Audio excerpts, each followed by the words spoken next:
I shouldn't ever let age come into factor when wanting to go out there and make a difference or a change in the world.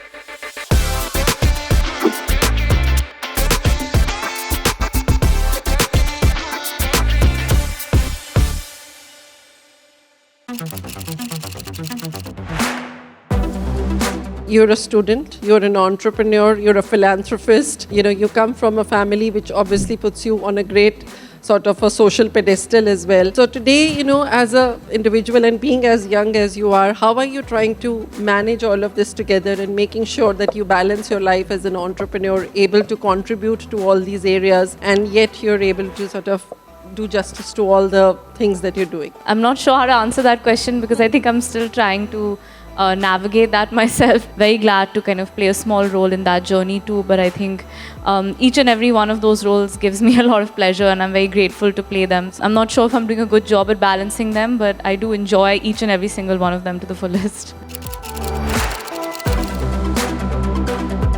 What aspects of the foundation is it that you're working on? I mean, what does the foundation really stand for and what work do you represent out there, and how is it that you're making it meaningful particularly for women? Foundation is called Project Noveli and we work mainly in 4 areas: education, healthcare, legal awareness and entrepreneurship for women. All our projects are really focused around creating kind of ecosystems where women entrepreneurs especially feel supported. What we do at Project Noveli also really encourages young women, young business owners to really kind of put their brands out there. We also work in legal awareness. We talk about women's rights and how say there is someone who wants to seek justice. We've removed the financial barrier to that by having pro bono lawyers that assist women who come to us with any kind of cases. And then education, of course. Employment is, as you know, a very big problem in India today because a lot of job roles are being taken over by technology, especially AI. So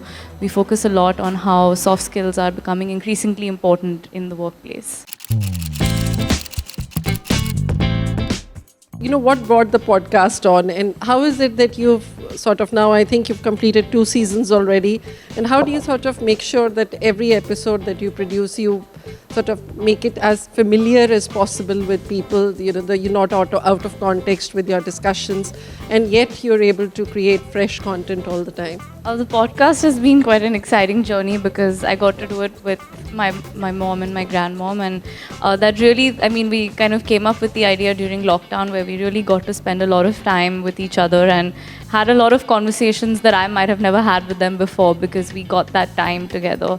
And we decided to do it in the form of a podcast. If you have seen the podcast, we talk a lot about women's health, financial independence. We talk about relationships, and we try to keep the conversation very candid, very organic, and I think very honest.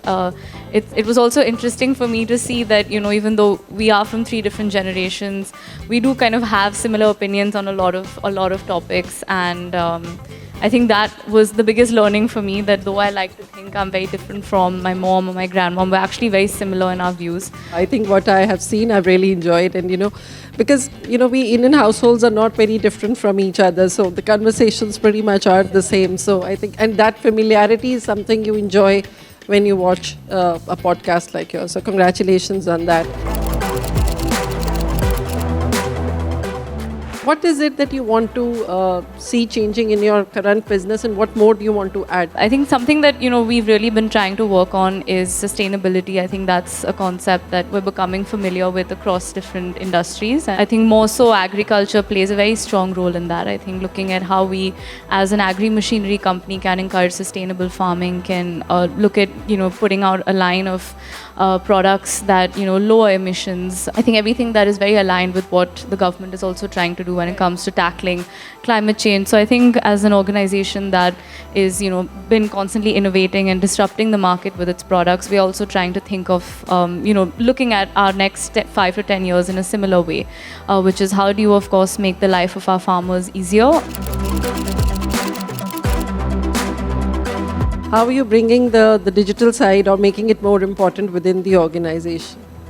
I think that's a great point and something that we are also working towards. I think many people wouldn't look at really the farming industry as one that can be digitized in a lot of ways. So I think the entire ecosystem is changing. I think even the way that we do business today has changed as a result of technology. So I think adopting that and integrating that into our business is extremely important if we want to grow with the market. She joined IIM Ahmedabad to do her MBA. Well, as if you did not have enough on your platter, you decided to add the MBA of the hardest institute in this country to your kitty. So, how did that come to happen? I mean, I love learning and I always did want to do my MBA, and so really grateful and honored that I get to study at an institution like that. And I think, of course, apart from the professors and the curriculum and the institute itself, I have some incredible batchmates and incredible people that I get to kind of study with on a daily basis. Whenever it gets a little bit difficult to balance work and that, that's really what keeps me going, is looking at the students around me and the batchmates around me and seeing how they're juggling it as well. And that really gives me a lot of confidence that this was the right decision to make. You're already doing so much. I mean, you largely come from a family of Bollywood. So has Bollywood never called you?